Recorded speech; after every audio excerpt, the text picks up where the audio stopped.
Welcome to week 6 of our instructors presentations.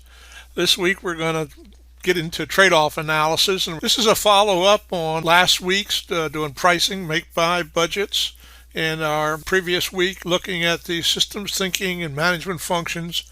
And now we're going further and further into procurement, and we're talking now about the trade-off analysis as we get further into procurement on whether we want to go competitive or how we want to do our procurement action. When we're looking at our selection in procurement and the selection, how we want to select our vendors, there are certain prerequisites for competitive bidding. And that is, it's got to fit a competitive bidding pack. We need to make sure that what we're doing, the value of the purchase, is well justified, and that we can get a reasonable price for it. We have a clear description. We have some sense of what the cost is for the product. And for a competitive bidding, we want to make sure that there are a number of qualified sellers, that we have been put on our qualified list by whatever our process is for selection of vendors, and that our sellers are willing to bid competitively and they are able to produce this. And usually when we do bidding, we like to provide them a window for them to prepare their bid. Usually 30 days is the most common. I've seen 45 days. I've seen it as much as just 15 days, depending on the need. Sometimes we want to rule out competitive bidding, and I know that seems counter to what a lot of philosophy is, that we always want to get competitive bidding because we'll get the best price. But sometimes items that we are procuring, there might be only one real source for it or one real expert that can provide it. There might be that our specifications are not that concrete. We need to do a little bit more definition of our specifications, and we want to have our vendor be a part of that process. So there are times when competitive bidding would be ruled out, specifically when we have a situation where we really can't identify the cost within a reasonable range, so that we know that we're getting good competitive bids. And often there are setup costs. They're called non-recurring front-end costs for either tooling or setup costs that are significant. If we can find a vendor that already has that setup or that tooling, that can be a lot cheaper. So if we want to go competitive, the best competitive procurements are for products that are available, commercially available, widely used, highly standardized, what we call COTS, commercial off the shelf, where what we're looking at is a number of suppliers that makes these and provides them, and what we're trying to really do is get the best price. Negotiations in competitive bidding. Usually there's not a lot of negotiations for commercial off-the-shelf items. Negotiations get more involved, and what we're looking for is creative kind of work, engineering work, development work, implementation work. We also want to make sure that we can have a good understanding of the issues. Negotiation helps us there. Prior to negotiation, often there's a phase called fact-finding, where you sit down with the potential awardee, go through some questions and clarifications to make sure you clearly understand each other's position. In solicitations, there's always the opportunity for getting more information. Quite often we have an issue or a problem or something that needs to be addressed, and we're not sure what the market has to offer to us, and we will actually put out what they call an RFI, request for information. In other words, we say we're looking for information leading to an application of a certain technology to do a certain thing, and we're requesting any vendor that is qualified in this area or anyone to provide information to us so that we can realize where they're at in the technology area, how well it's reduced to practice, how well they understand it, and what is available out there.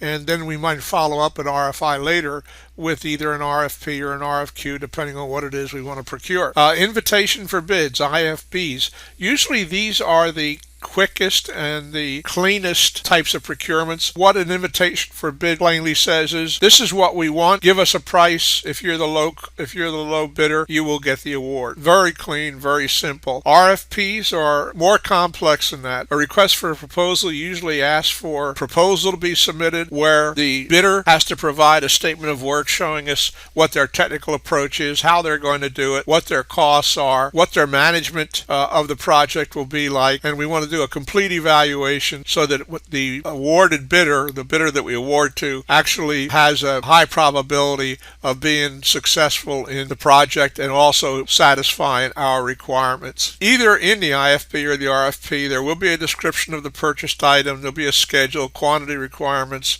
and there'll be some what we call T's and C's, standard and special terms and conditions pertaining to that procurement. I have noted often when working with individuals, they believe that RFPs will also include, a request for proposal will also include the amount of money that the buyer intends to spend or what their budget is. This is not true. A buyer does not want a bidder to know how much money they've got budgeted for a certain item because they do not want to influence the bidder to submit a price that either is at the budget value or is at some other level, applying a strategy to try and win the bid. What the buyer is really looking for is a very competitive best price for whatever the service or the contract award will entail. Doing source selection, quite often if we have a lot of good preparation before we solicitation, the choice might be simple. We set up various weighted factors that we're going to evaluate. If it's an RFP, usually we'll have a team to do the technical evaluation, another team to do the cost evaluation, another team to do the management volume evaluation, and we'll also have for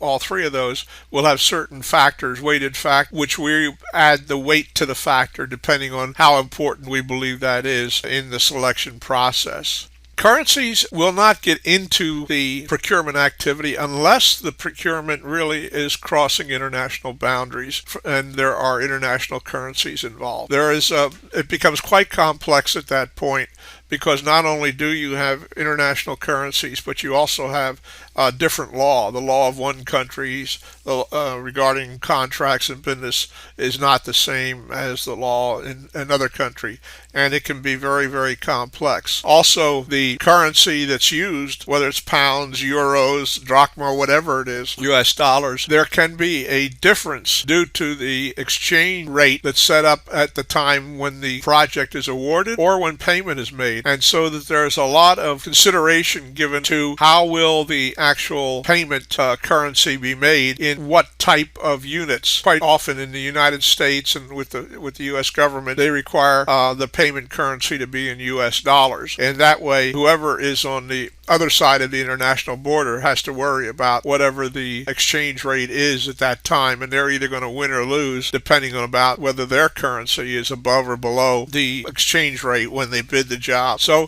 when we do pricing currency, we have to look at whether we're worried about cost-driven or market-driven, and what is the pegging or floating, what is going on with the currency. It can be quite complex, and usually we'll bring in our bank to assist us on setting those expectations. Currency fluctuation is an element for risk management. It does put a risk on the suppliers, and the pricing can go up depending on the exchange rate. It can affect the lead times, and the lead times will affect the level of currency. We're not really able to predict months, maybe even half years or years in advance, exactly what the exchange rate will be. And so there are elements of contingency pricing. There are elements of having correspondent banks handle the contract value, make the payment directly to the contractor when the delivery has been accepted by the customer.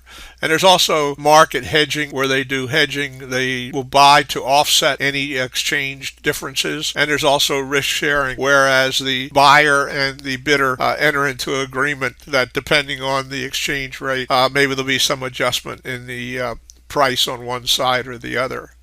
And all of this has to be addressed in the contract, T's and C's, in the conditions for the contract. If it's not addressed in the contract, then it's going to just stay constant as it's expressed in the contract. And then no matter whether you're doing hedging, risk sharing, or anything like that, it doesn't enter into it because it's not a part of the contract. Often we get into issues of counter trade or offsets, production offsets. This is in the case where a country believes that they're buying something and all they're doing is paying for it. They're getting no other benefit than the product itself, when what they really would like to get is develop some kind of technical expertise or knowledge so that they can develop their own industrial base for their country. And often it is in NATO countries, as a part of NATO contracts. Whenever a contract is awarded to a specific company, that company has to make certain minimum monetary investments or uses of labor in the NATO countries, in each of the NATO countries. And also I've done some business with Saudi Arabia, and they wanted what they called production offsets, so that the number of products that were being delivered, a certain subset of those products, a certain subassembly, a certain portion of the products had to be constructed or fabricated or developed in Saudi Arabia, and then they would be shipped. And that was a production offset. It provided an offset that they were getting more than just the product in payment. They were also getting some value that was raising the technical capability of a portion of their population and of their economy. Counter purchase is basically where if you give me a contract, I'll give you a contract. In other words, if I'm going to make an airplane, maybe I'll give you a contract for the engines, even though I'm going to deliver the airplanes with the engines back to you. There are also buyback provisions where instead of currency, there are other products that are delivered in lieu of cash type payment or currency type payment. When we talk about pricing and negotiations, it's interesting to have some concept who really has the major interest or control in pricing. And when we're dealing with companies that have a monopoly on a market, usually the seller, that company has a monopoly on the price, and the seller will actually set the price or drive the price. And of all business, they're talking about there's 5% market is driven by monopolies. And then we talk about imperfect competition, where we'll have companies that are dominant in a marketplace, but they will not be able to control it as a monopoly is. And in those processes, we work through negotiation, and that's about 70% of the market. And then when we get to a situation of perfect competition, where the market sets a price, that's about 25% of the marketplace. And perfect competition would be in a niche of the market in products and services where there's a large number of vendors and customers all over the world, so that it is very hard to drive that price away from what the market has set the price to be. When we actually get into negotiations, the best negotiation is to have a goal of being fair and reasonable, making it a win-win. The reason for that is that if the negotiation is off-sided and not a level playing field, usually one participant in the negotiation will feel used, set upon, or feel that they were really forced into a disadvantaged position.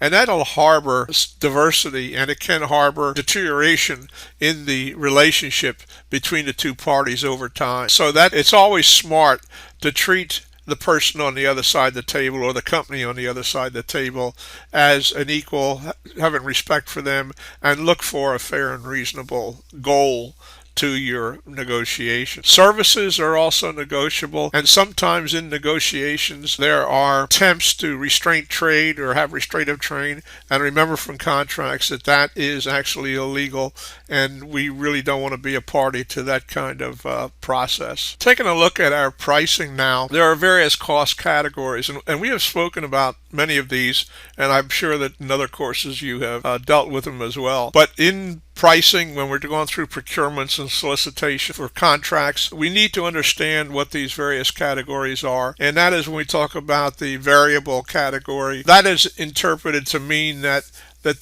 cost element, that category of costs, will be either proportional or vary depending on what the quantity of the deliverables are. Fixed, meaning that over a given reasonable period of time, it is not subject to variation due to any change in production quantity. Semi-variable means that it has both components in it.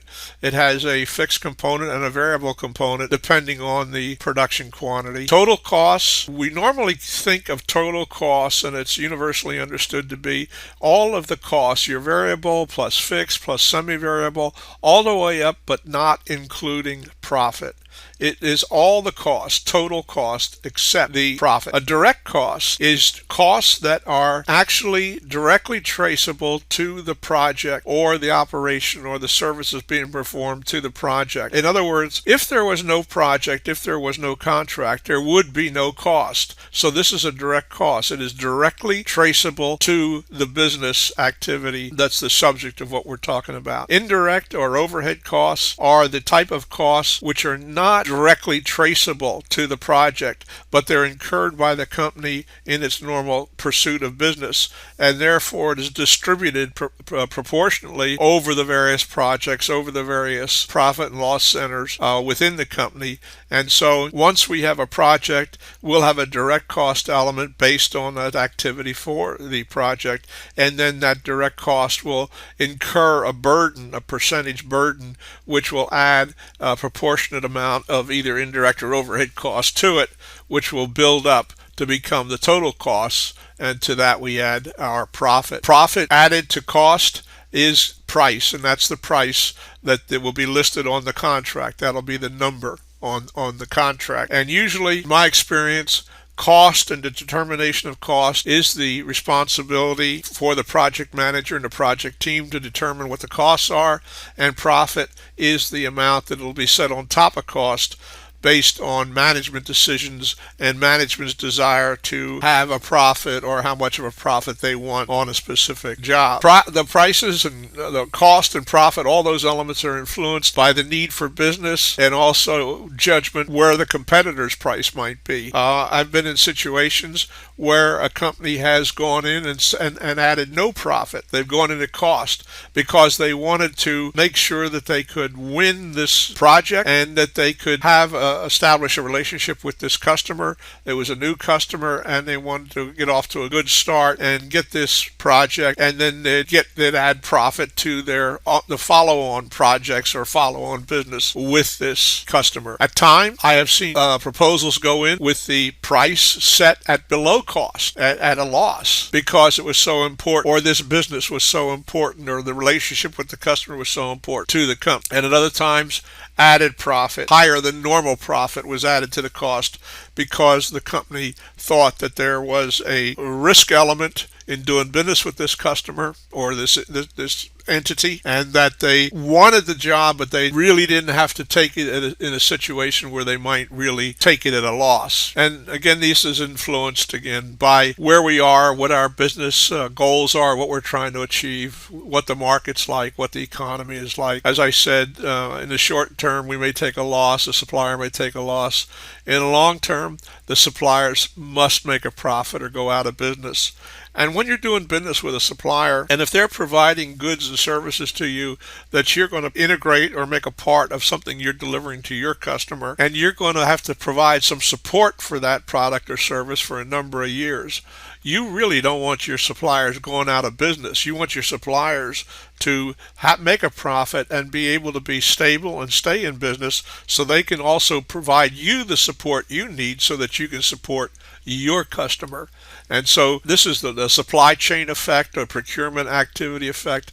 This is the kind of consideration that has to be made during a procurement analysis. Looking at prices and analyzing the pricing that's submitted to us on a bid or what we're going to submit, there's a lot of comparison that can be done with benchmarks, and also we ask for certain pricing information in a submitted proposal when it's an RFP. An RFQ, a request for a quote, or an IFB, invitation for bid. Those two types, usually the submitting bidder doesn't provide a lot of cost information, cost backup, because your evaluation is based on cost, price, the cost of the elements in the procurement activity. Some of the tools that we use when we're doing analysis, we use, of course, if it's a competitive bid, we're going to be looking at different vendors' pricing and look and see how they've put it together. If there's a regulatory pricing around or regulatory constraints on the business, we can use that information. If we're looking at RFQs and IFBs, that is a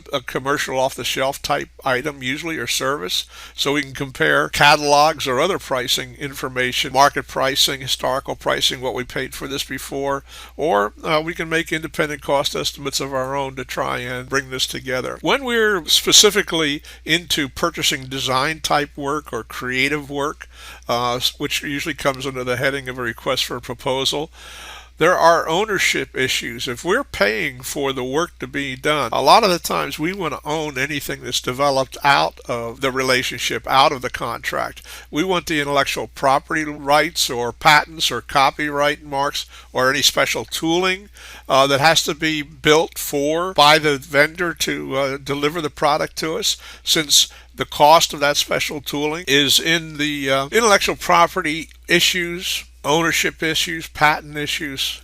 Whether it's a special design, as I said, special tooling, is always up for discussion between two parties. And often the bidder will want to retain a certain amount of rights or intellectual property.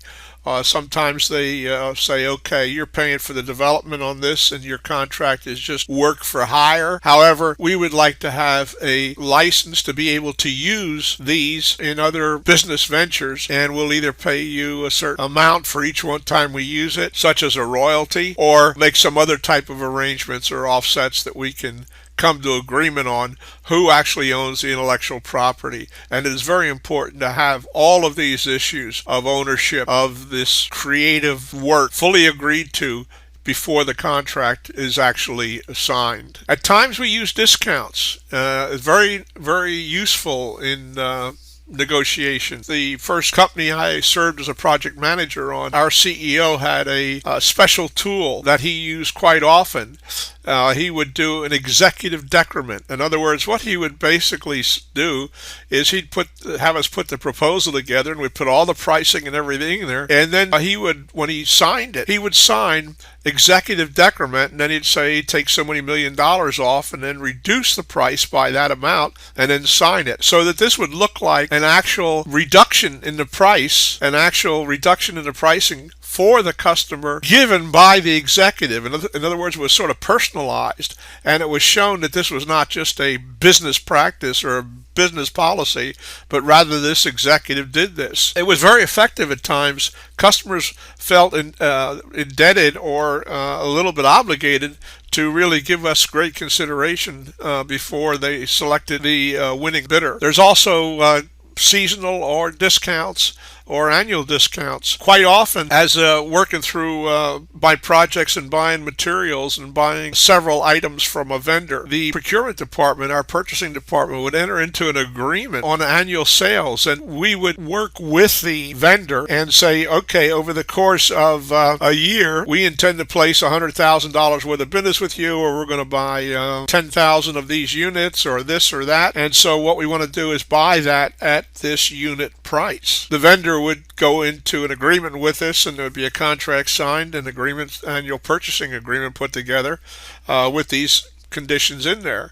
The downside of that was that we might buy something for $2 a unit at the end of the year. If our company hasn't bought that minimum amount, the unit price would go back up to $5 a unit. Then that vendor would bill us for what we had purchased at $5, an increase of $3 per unit. And that could come back and bite the project, because now the project would get hit with an additional, in this case, this example, $3 a unit. Also, there are terms and conditions in the purchase orders, and I'm sure you've seen them. It says net 10, net 20, net 30. Usually it says 10% net 20, 20% net 30. What that implies is that if you make prompt payment and you pay within that period of time, you can deduct another 10%, 20%, 15% off of the bottom line amount for that invoice. So there are ways to come up with discounts that we can use as part of our negotiations and part of our negotiating tools. Often, at times, we do cost analysis instead of pricing analysis. And the reason is that we really don't understand or can't figure what their profit is or anything like that.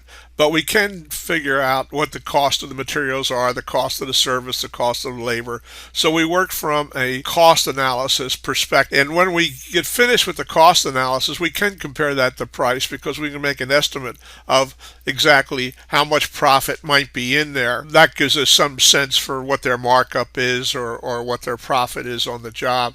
So a cost analysis, relying on actual or estimated costs, can give us a pretty good assessment of how good a cost we are being given. And just as we do in our project cost estimates in the build-up, when we're doing a cost analysis for a submitted proposal, we use many of the same things. We look at the primary cost elements of the direct costs, those costs that are directly attributable to the work that we're asking to be done, and that consists of the labor, non-recurring and recurring phases of labor, materials costs in the deliverable products to us, and then what their overhead rates are, and is that competitive, is that that normal for that industry? And then do they have a fair and reasonable profit? And so the question is, what cost elements can you influence as a project manager?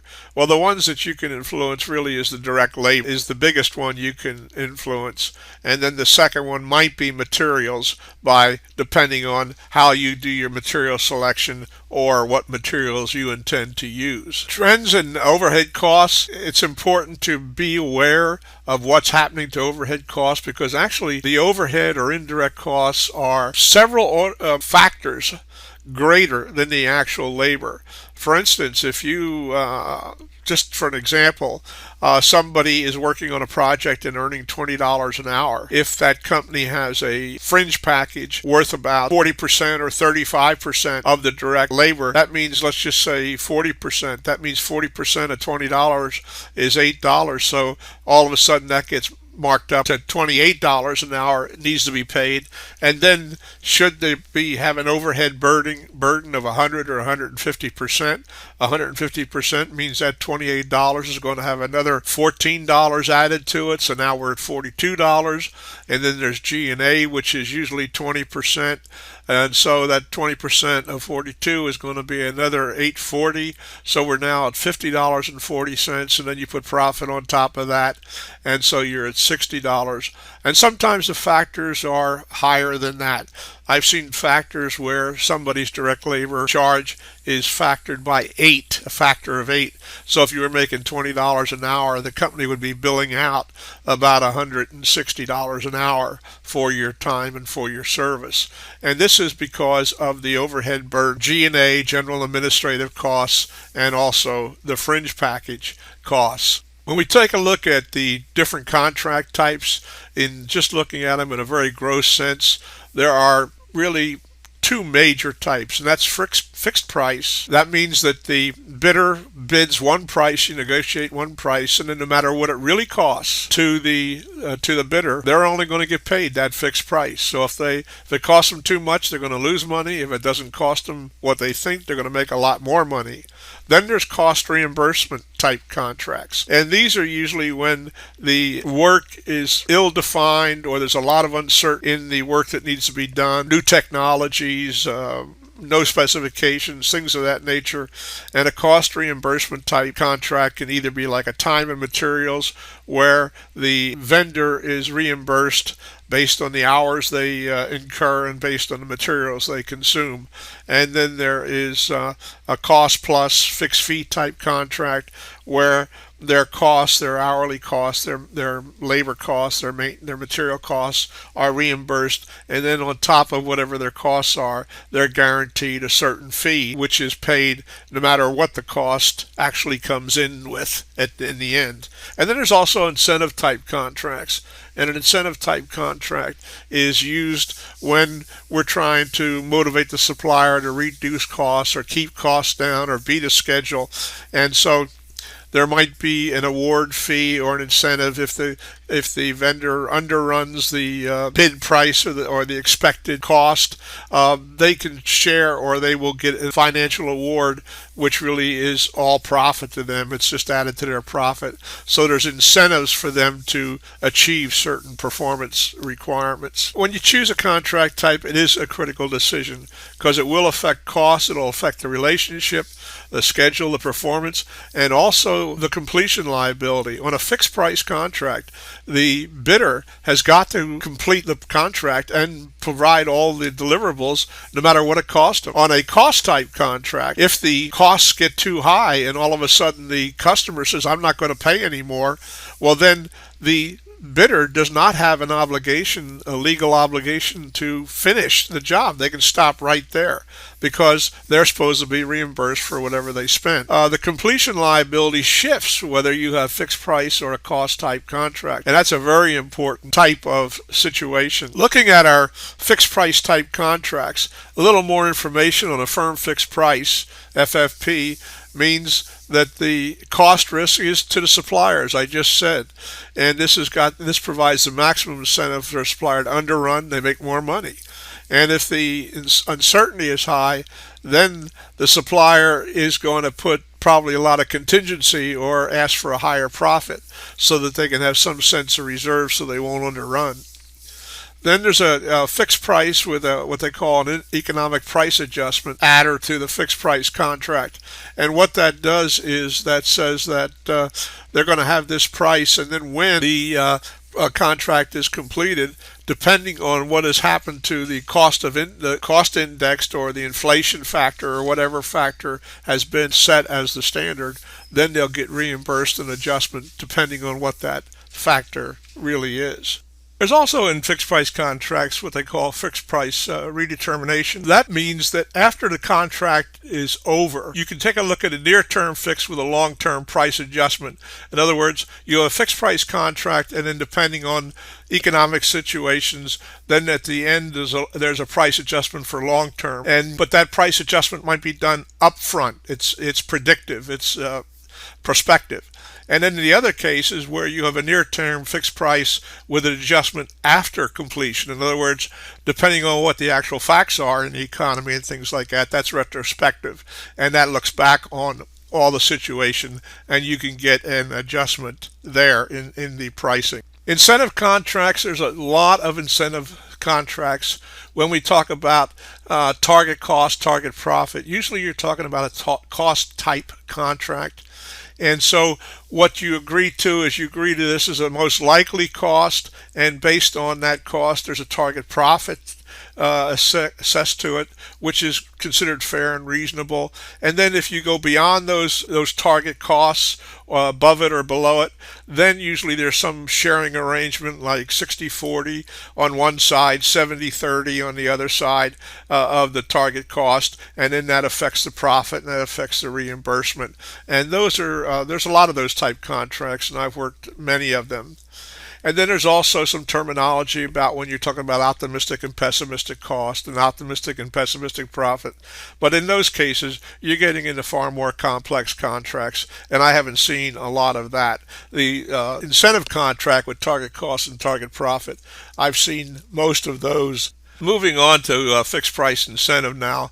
These are the incentive contracts, and usually these incentive contracts are in a situation where both the bidder and the buyer agrees that there's a lot of uncertainty. So there's incentives put on the ceiling price, and sometimes it has a ceiling, and that means if the costs go above that, the supplier will pay additional costs. Between the target and the ceiling, there's a sharing agreement that some of the costs are absorbed by the seller and some of the costs are absorbed by the buyer, and yet there's an incentive there not to do an overrun. So all these incentive contracts and the various sharing ratios and target and ceiling costs and ceiling profits have these incentives in there to go above or go below. And then if the costs are lower than the target, usually the seller gets a higher than target profit. In other words, they were successful in really keeping the cost down so that they get a higher sharing ratio and the buyer gets a lower sharing ratio, but they're still getting some very beneficial results because of what's going on. You also can have in a cost type contract this incentive fee where you have a contract plus fixed fee with lower caps depending on the total profit, and then at the higher end there may be additional profit or guarantees that help protect the seller, because remember they gotta cough up all the costs, whatever the costs are. And then also in a fixed price contract there are incentive terms also, and we won't go into those in much greater depth than that. When we're talking about the cost plus fixed fee type contract, that means that the buyer is going to pay for all the costs plus a fixed amount for the fee, and then the seller has no risk and no incentive to contain the costs. Okay, cost plus award fee. A lot of the larger aviation contracts have an award fee. Lockheed has an award fee on the F-35, and every once in a while I read about them getting an award fee from the government for some reason or another, and that's where the buyer will pay all the allowable costs, and then depending on the performance of the seller, they may provide an award, a performance award, and that's purely up to the buyer's discretion. Time and materials, I mentioned that earlier. That's where you get reimbursed for your direct labor and overhead, plus whatever materials. And also there's an element of profit that's built into the direct labor rate and also your materials. And the risk there is fully on the buyer. The supplier has no risk at all, but also the supplier doesn't get a great profit. The amount of the profit is a lot less. That concludes our discussions for this week. Next week, we're going to be looking at procurement and solicitations. So now we were talking about the types of contracts and awards and what we were looking at in the trade-off analysis this week. Next week, we're going to be looking at the procurement and solicitations. I wish you a great week, and I look forward to our conversation and discussion next week.